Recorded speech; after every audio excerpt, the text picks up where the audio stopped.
সুপ্রিয় দর্শক, আসসালামু আলাইকুম। দেশ এবং দেশের বাইরে থেকে যে সকল ভাই বোনেরা শত ব্যস্ততার মাঝেও আমাদের এই ভিডিওটি ক্লিক করেছেন, তাদের সবাইকে আন্তরিক প্রীতি ও শুভেচ্ছা জানিয়ে শুরু করছি আমাদের আজকের প্রতিবেদন। প্রিয় দর্শক, আপনারা জানেন আমরা দেশের আনাচে কানাচে যারা অসহায় নারী আছে, লাঞ্ছিত নারী বা নির্যাতিত নারী বা অবহেলিত নারী আছে, তাদের জীবনের গল্প আমাদের এই চ্যানেলের মাধ্যমে আমরা তুলে ধরি। তো আপনারা বিভিন্ন সময় বিভিন্নভাবে তাদেরকে সাহায্য এবং সহযোগিতা করেন বিধায় আমরা এই প্রতিবেদনগুলো তুলে ধরি। দর্শক, তেমনি আমাদের ক্যামেরার সামনে আজ একটি বোন বসে আছে। আমরা শুনবো তার জীবনের গল্প। তিনি আজকে 3 দিন হলো উত্তরায় হাউস বিল্ডিং বাংলাদেশ মেডিকেলে উনি অ্যাডমিনে ভর্তি আছে। তো উনি কেন ভর্তি আছে বা কি হয়েছে ওনার, আর কেনই বা সে আজকে আমাদের ক্যামেরার সামনে আসলো, আমরা পুরো ঘটনাগুলো তুলে ধরার চেষ্টা করব। দর্শক, আমাদের সঙ্গেই থাকুন। আসসালামু আলাইকুম। ওয়ালাইকুম আসসালাম। আসসালামু আলাইকুম। জি, ওয়ালাইকুম আসসালাম রহমতুল্লাহি ওয়া বারাকাতু। জি বোন, শুরুতে আপনার নামটা আমরা জানতে চাইবো। রাজিয়া সুলতানা সাথী। রাজিয়া সুলতানা সাথী। সাথী। তো বোন, আপনি কেমন আছেন? জি, আল্লাহ যেমন রাখছে মোটামুটি ভালোই আছি। আল্লাহ যেমন রেখেছে মোটামুটি ভালো আছেন। এই যে আপনি শত কষ্টের মাঝেও বললেন যে আল্লাহ মোটামুটি রেখেছে, ভালো আছেন। আমরাও দোয়া করব আপনি ভালো থাকেন এবং সুস্থ থাকেন, সেই দোয়াই করব। তো এই যে আপনি আজকে হসপিটাল থেকে নেমে এসে আপনার জীবনের গল্পটা আপনি আমাদের চ্যানেলে তুলে ধরার জন্য আসছেন। তো এত শত কষ্টের মাঝেও আপনি যে বললেন ভালো আছেন, তো একটু শুনবো আপনার জীবনের গল্পটা, কি ঘটেছে আপনার জীবনে। আমার আসলে ভাই এবং বোনেরা আমার অনেকগুলো সমস্যা, মাথার ব্রেনের সমস্যা, মানসিক এবং দুটা কিডনিতে সমস্যা, প্লাস হার্টের সমস্যা, লিভারের সমস্যা এবং কোমরের সমস্যা অর্থোপেডিক্সে, আর প্লাস আমি থাইরয়েডেরও সমস্যা, বুকে হার্টেরও সমস্যা আমার। তো আমার এখন মেন যেটা সেটা হচ্ছে আমি হলো 5 মাসে প্রেগনেন্ট। তো আমার আজকে 4-5 দিন যাবৎ পেটে খুব ব্যথা করতেছিল। তো আমার হঠাৎ করে পানি ভাঙতেছিল। তো আমি বাংলাদেশ মেডিকেলে আসি। তো আসার পরে ওনারা ইমার্জেন্সিতে থেকে আমাকে ভর্তি করে এবং আমি এখন মহিলা ওয়ার্ডে আছি, 9 তলা লিফটের, এবং আমার বেড নাম্বার 11। আচ্ছা বোন, আপনার কি এটা কি প্রথম সন্তান, না আপনারা এর আগেও সন্তান আছে? না, আমার আগে কোনো বাচ্চা নাই, এটাই আমার ফার্স্ট। এটাই ফার্স্ট সন্তান? জি। আচ্ছা বোন, আপনার বয়স কত একটু বলবেন আমাদেরকে? আমার বয়স হলো 29। 29 বছর বয়স। জি। আচ্ছা, আপনার 29 বছর বয়সে আপনার এই যে এতগুলো সমস্যা, আপনি বললেন আপনার অনেক সমস্যা, তো এত সমস্যা কিভাবে হলো? মানে একদিনে তো এই সমস্যাগুলো হয়নি, এই সমস্যাগুলো তো ধীরে ধীরে আপনার শরীরে দেখা দিয়েছে। তখন আপনি কি বুঝতে পারেননি বা ডক্টরের পরামর্শ নেননি? জি, আমি আসলে বুঝতে পারছি, কিন্তু ডাক্তারও পরামর্শ নিছি, কিন্তু আমার বাবার অবস্থা তেমন একটা ভালো না। আমার ভাইয়া ভ্যান চালায়, আমার বাবা হচ্ছে ডায়াবেটিক্স, বিছানায় পড়া, আমার মার একটা কোমরে অপারেশন লাগবে 4-5 লাখ টাকার জন্য, আমার মাও বিছনা থেকে উঠতে পারে না, একদম অচল। তো এর জন্য আমাকে তারা পারে নাই মানে কোনোভাবে চিকিৎসা করে আমাকে সুস্থ করতে। তো এর জন্য আমার আজকে এই বয়সে, যত বয়স যাচ্ছে তত রোগগুলো আরও গাঢ় হচ্ছে। টাকার অভাবে আমি চিকিৎসা করতে পারি নাই। টাকার অভাবে আপনি চিকিৎসা করতে পারেননি? জি না। আচ্ছা, এই সমস্যাগুলো কি আপনার বিয়ের পরে দেখা দিয়েছে, না বিয়ের আগে আপনার মোটামুটি সমস্যা ছিল কিছুটা?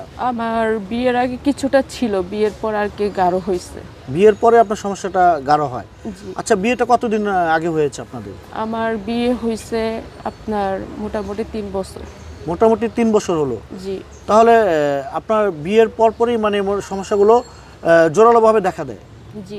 আচ্ছা, তো বোন, আপনার বাবার বাড়ি কোথায়, আপনার হোম ডিস্ট্রিক্ট একটু বলবেন আমাদেরকে?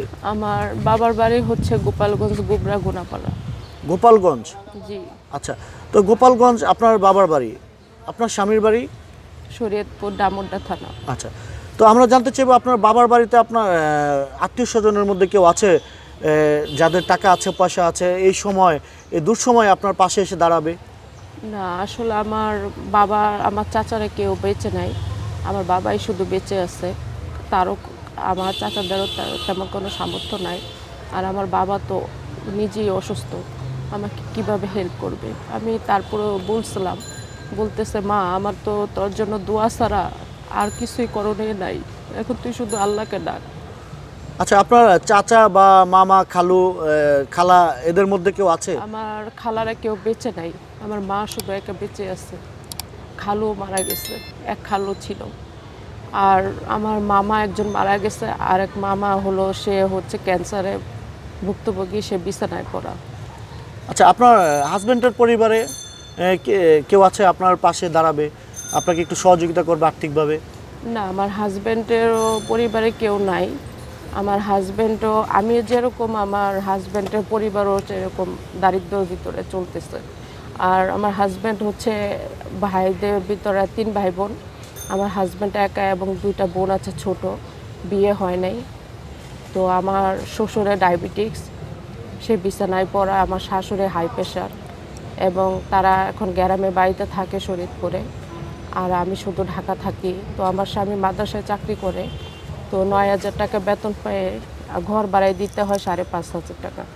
আর বাকি টাকা দিয়ে দেখা গেছে কোনো রকম আমার একটু অল্প কিছু ওষুধ কিনে, আবার দেখা গেছে যখন আবার আমার শ্বশুরকেও ওষুধ কিনা দিতে হয়, শাশুড়িকেও ডাক্তারের কাছে নিয়ে যেতে হয়, মাঝে মধ্যে ঢাকায় না তাদেরকেও ট্রিটমেন্ট করায় আমার স্বামী। মানে এই আর কি, দিনকাল কষ্টের ভিতরে যাচ্ছে। তারপরেও আল্লাহকে বলি যে আল্লাহ, হয়তো তুমি আমাকে একটু কারো একটু দয়া হইলে, বা যদি আমার জন্য কারো যদি একটু দয়া হয়, তাহলে তুমি আমাকে হয়তো দুনিয়াতে একটু বেঁচে তোলো। আর যদি কারো দয়া না হয়, তাহলে তুমি আমাকে নিয়ে যাও দুনিয়ার থেকে, আমি আর কষ্ট সহ্য করতে পারতেছি না। আচ্ছা, বলো আপনি এখন ঢাকায় কোথায় থাকেন? আপনার ঢাকার ঠিকানাটা একটু বলবেন? আমার ঢাকা, আমি দক্ষিণকান মাজার রোড, ওখানে আমি থাকি বাসা ভাড়া করে। ওখানেই থাকেন? জি। আচ্ছা আচ্ছা। তো আপনার যখন এই সমস্যাগুলো দেখা দিয়েছে বা আপনি হসপিটালে আসছেন, হসপিটালে আসার পর আপনাকে ভর্তি হওয়ার পরামর্শ কে দিল? ভর্তি হওয়ার পরামর্শটা, এটা আসলে আমি যে গাইনি ডক্টর দেখাইতাম, হ্যাঁ। তো বাংলাদেশ হসপিটালে গাইনি ডাক্তার দেখাইছি। ওনারা আমার অবস্থা দেখে বলতেছে, আপনার তো পানি ভাঙতেছে, আপনি এখন ইমিডিয়েটলি ভর্তি হয়ে যান আমাদের হসপিটালে। তো এর জন্য ভর্তি হওয়া, এখনও তারা আমার ট্রিটমেন্ট চালাচ্ছে। আমার আবার প্লাস ডায়রিয়াও হচ্ছে, কলেরা স্যালাইন দিচ্ছে প্রতিদিন একটা করে, এবং আমার পেটে ব্যথার জন্য তারা ইনজেকশন দিচ্ছে এবং মুখে ট্যাবলেট খাওয়াচ্ছে। আর সব থেকে বড় বিষয়, আমার হিমোগ্লোবিন একদম কম, 5% আছে। আজকে 1 ব্যাগ রক্ত ভরবে, ভরে তারপরে তারা দেখবে আমার শরীর কি সুস্থ হয় কিনা। যদি না হয় তাহলে আরও রক্ত লাগবে। তখন আজকে যে আমাদের ক্যামেরার সামনে আসছেন বা আমাদের কাছে আপনি শরণাপন্ন হয়েছেন, একটু সাহায্য সহযোগিতার আশাই তো, নাকি? জি, অবশ্যই। তো আপনাকে যদি কেউ সাহায্য এবং সহযোগিতা করতে চায় বা আপনার পাশে এসে এই দুঃসময়ে যদি কেউ দাঁড়াতে চায়, আপনার সঙ্গে কোনো যোগাযোগের মাধ্যম আছে? জি, অবশ্যই আছে, আমার মোবাইল নাম্বার আছে। মোবাইল নাম্বার আছে? জি। নাম্বারটি কি বিকাশ করা আছে? জি, বিকাশ করা আছে। আচ্ছা, মোবাইল নাম্বারটি দিতে চাচ্ছেন, আপনাকে অনেক মানুষ ফোন দিবে, অনেকেই ফোন দিয়ে একটু সাহায্য সহযোগিতা করবে বা অনেকে ফোন দিয়ে আপনার সঙ্গে জাস্ট কথাবার্তা বলবে। জি। তো আর আপনি যদি কেউ আমাকে দেখতে আসতে চায় হসপিটালে, তাহলে আমি ওয়ার্ড নাম্বারটা বলে দিচ্ছি। বাংলাদেশ মেডিকেলে 9 তলা এবং গাইনি ওয়ার্ড, আমি 11 নম্বর বেডে আছি। আচ্ছা বোন, এই ভিডিওটা যে আপনি করতেছেন, এটা কি আপনার পরিবারের সম্মতি আছে? আমার ফ্যামিলি বলছে যে তুই যদি কারো কাছ থেকে কোনোভাবে আর্থিক সহযোগিতা পেয়ে যদি কোনো কাজ করতে পারোস, তুই যদি নিজে বাঁচতে পারোস, তাহলে কর, আমাদের কোনো সমস্যা নেই। আচ্ছা আচ্ছা। তাহলে ভিডিওটি আমরা যখন সোশ্যাল মিডিয়া পোস্ট করব, আবার ভিডিওটি বন্ধ করতে বলবেন না তো? না না, আমি কেন বলবো, কারণ আমি যে অসুস্থ এটা আমার ফ্যামিলি জানে, তারা চিকিৎসা করতে পারতেছে না আমাকে। আচ্ছা, তাহলে আপনার যোগাযোগের ব্যবস্থাটা কি একটু করে দিবেন? আপনার নাম্বারটি বলবেন? 01 01 923 923 794 794 733। 733। জি। নাম্বারটি আরেকটি বার বলবেন? 01923 794 733। এটা হচ্ছে বিকাশ পার্সোনাল। এটা হচ্ছে বিকাশ পার্সোনাল। আচ্ছা বোন, আপনাকে যারা সাহায্য সহযোগিতা করবে তাদের উদ্দেশ্যে আপনার কিছু বলার আছে? জি, অবশ্যই আছে। সেটা হলো, ভাইরা প্লিজ ভাই, আপনারও তো মা বোন আছে, অনেক প্রবাসী ভাইরাও আছেন, বাংলাদেশেও অনেক ভাই বোনেরা আছে। প্লিজ ভাই আমাকে একটু সহযোগিতা করেন। আবার এখন ডাক্তারে বলতেছে সুস্থ হইতে গেলে 3-4 লাখ টাকা লাগবে, প্লাস আর সামনে আমার একটা অপারেশন আছে সিজার, আমার অবস্থা বেশি ভালো না, তখন বলছে আরও 5-6 লাখ টাকা লাগবে। আর তার থেকে বড় বিষয় আমার ব্রেনে একটা অপারেশন লাগবে, ওইটাও বলছে 4-5 লাখ টাকা লাগবে। আমি কোনো টাকার জন্য আমি আসলে চিকিৎসায় হাত দিতে পারতেছি না। এখন আমি একটু বাঁচতে চাই, আপনারা একটু যদি আমাকে হেল্প করেন। আমি হয়তো আপনাদের জন্য বড় কিছু করতে পারবো না, কিন্তু নামাজ পড়ে আল্লাহর কাছে দোয়া করতে পারবো যে যে আপনাদের উসিলায় যদি আমার বাচ্চাটা এবং আমি যদি বেঁচে থাকি বা আমার বাচ্চাটা যদি দুনিয়ার আলো দেখে, এটাই আমি আপনাদের জন্য সারা জীবন মৃত্যুর আগ পর্যন্ত আমি দোয়া করব। আচ্ছা বোন, আপনার পেপারসগুলো একটু দেখাতে পারবেন আমাদের দর্শকদেরকে? জি যে অবশ্যই। আপনার কি কি সমস্যা হয়েছে বা আপনি কোথায় ভর্তি আছেন একটু আমাদেরকে দেখাবেন পেপারসগুলো। প্রিয় দর্শক, আমরা এই বোনটির পেপারসগুলো দেখাচ্ছি। উনি উত্তরা হাউস বিল্ডিং বাংলাদেশ মেডিকেলে উনি ভর্তি আছে। যে সমস্যাগুলোর কারণে উনি ভর্তি আছে সেই পেপারসগুলো আমরা দেখাচ্ছি। আসলে আপনারা অনেক সময় বলেন যে ভুয়া প্রতিবেদন, আসলে আমরা পেপার এই জন্যই আমরা পেপারসগুলো তুলে ধরি, আর আমাদের ইউটিউবের মধ্যে এগুলো বেশি দেখানো যায় না। তো ঠিক আছে বোন, আর লাগবে না। আচ্ছা বোন, আর কিছু বলার আছে আপনার? তো ভাইরা, আপনারা আমার জন্য একটু হেল্প করেন। আমি আপনাদের কাছে ভিক্ষা চাচ্ছি, আমি আর পারতেছি না। আমার স্বামী আমার জন্য তাহাজ্জুদে নামাজ পড়ে শুধু কান্নাকাটি করে যে আল্লাহ তাআলা আমার ওয়াইফকে তুমি বাঁচায় দাও।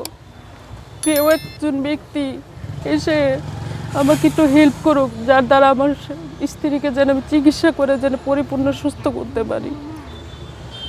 এটা প্রতিনিয়ত কান্নাকাটি করে নামাজ পড়া বলে আল্লাহকে, কিন্তু আসলে যদি এমন কোনো ব্যক্তি হয়ে থাকেন, আসলে আমার আল্লাহ তো আছে, তারপর মানুষ হলো উসিলা। আপনাদেরকে বলতেছি আবারও ভাইয়া, আমাকে ভিক্ষা দেন, আমি আপনাদের কাছে ভিক্ষা চাচ্ছি।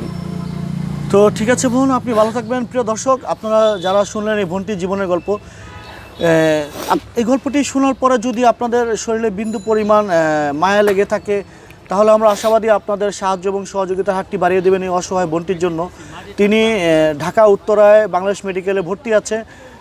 তো তার যে সমস্যাগুলো, সেই সমস্যাগুলোর কারণে সে আজকে প্রতিবেদনের সামনে এসেছে, এবং হসপিটাল থেকে নেমে আমরা একটা নার্সারিতে তার জীবনের গল্পটা আমরা তুলে ধরার চেষ্টা করতেছি। দর্শক, আপনারা জানেন হসপিটালে আসলে কারো ভিডিও করা যায় না, এটি নিষেধ আছে। তো আমরা হসপিটালে যেতে পারিনি। তো পরবর্তীতে এই বোনটির আপডেট আমরা আপনাদেরকে জানাবো। তার বাসায় যে সে যদি আপনাদের সাহায্য সহযোগিতা পেয়ে একটু সুস্থ হয়, তাহলে আমরা তার বাসায় যে তার আপডেট ভিডিওগুলো আপনাদেরকে কাছে উপহার দিতে পারবো। দর্শক, সে পর্যন্ত আমাদের সঙ্গেই থাকুন। ধন্যবাদ সকলকে, খোদা হাফেজ। আর আপনারা আমার জন্য দোয়া করেন, আর পারলে ভাইয়া, ভাই বোনেরা, প্রবাসী ভাইরা, বাংলাদেশের ভাই বোনেরা আমাকে একটু হেল্প করেন, একটু সহযোগিতা করেন। আমি আপনাদের কাছে ভিক্ষা চাচ্ছি, আমাকে একটু ভিক্ষা দেন, আমি আর পারতেছি না। দর্শক, আসলে এই বোনটি একা নয়, আপনারা আপনাদের সহযোগিতায় পারে এই বোনটিকে না, তার অনাগত একটি সন্তানকে বাঁচাতে পারে। তার গর্ভে 5 মাসের একটি সন্তান, একটু সহযোগিতায় পারে সেই সন্তানটিও বেঁচে যেতে। তো দর্শক, যেখানে থাকুন ভালো থাকুন। ধন্যবাদ সকলকে, খোদা হাফেজ। আসসালামু আলাইকুম।